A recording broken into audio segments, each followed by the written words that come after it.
আজ প্রথম এভাবে লাউ শাক পুঁই শাক সব কিছু মিক্স করে রান্না করলাম। হ্যালো এভরিওয়ান, আসসালামু আলাইকুম, ওয়েলকাম টু রাশিদা ব্লগস। আশা করি সবাই অনেক অনেক ভালো আছেন।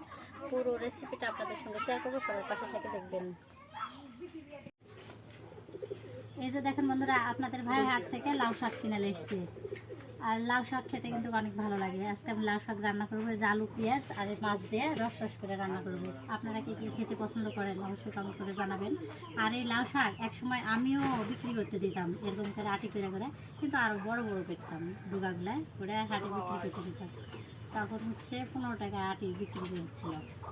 এখন কত করে কিনে এসেছে আপনাদের ভাই জানি না আমি। আজকে আমি লাউ শাক রান্না করবো।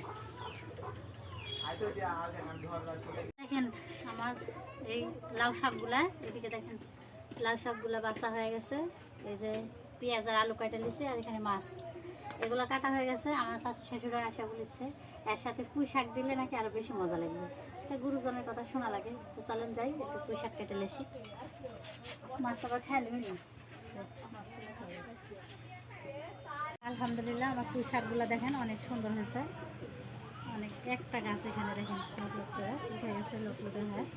দেখলাম একটা ডোবা কেটে এলি, এখান থেকে আরও ফুটবে, ফুটে হবে।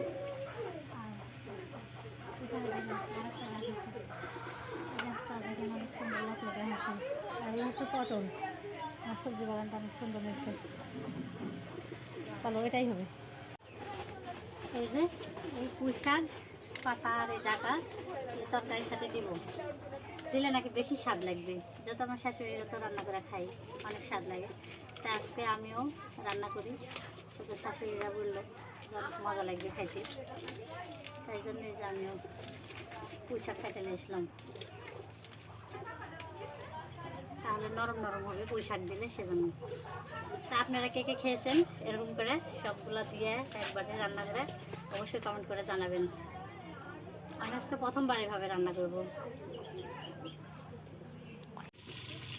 এই যে ওইদিকে মাছ ভাজি করা হচ্ছে, আর এইদিকে আমি এই যে মশলা দিয়ে দিচ্ছি তরকারি।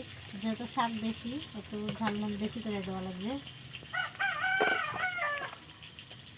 আর ওইদিকে আমার ভাগ্নি মাছ ভাজিচ্ছে, রান্না শিখবে। মামি আমি রান্না শিখবো, যে বসে থেকে দেখেন মাছগুলো গলা ফেল না বাবা।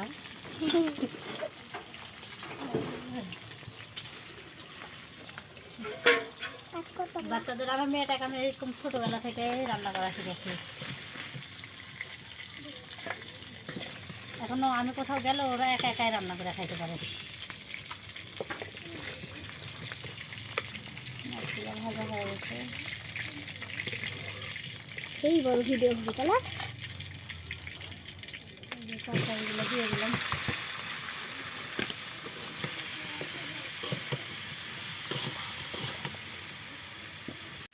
এই যে নাড়াচাড়া করে ঝোল দিয়ে দিলাম।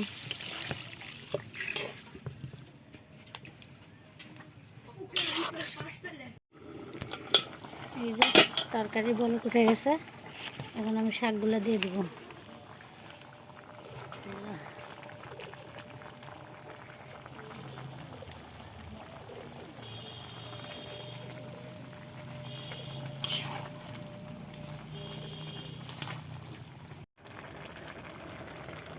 এই যে মাছগুলো দিয়ে দিলাম।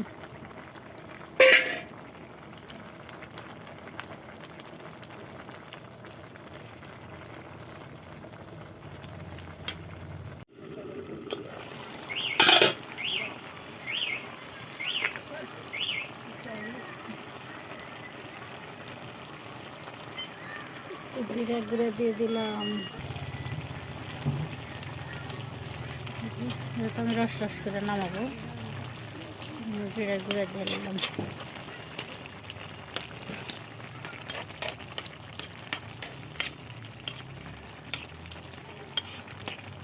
যে তরকারি রান্না করা হয়ে গেছে, ভাতও হয়ে গেছে। রান্নাটা কেমন হয়েছে অবশ্যই কমেন্ট করে জানাবেন।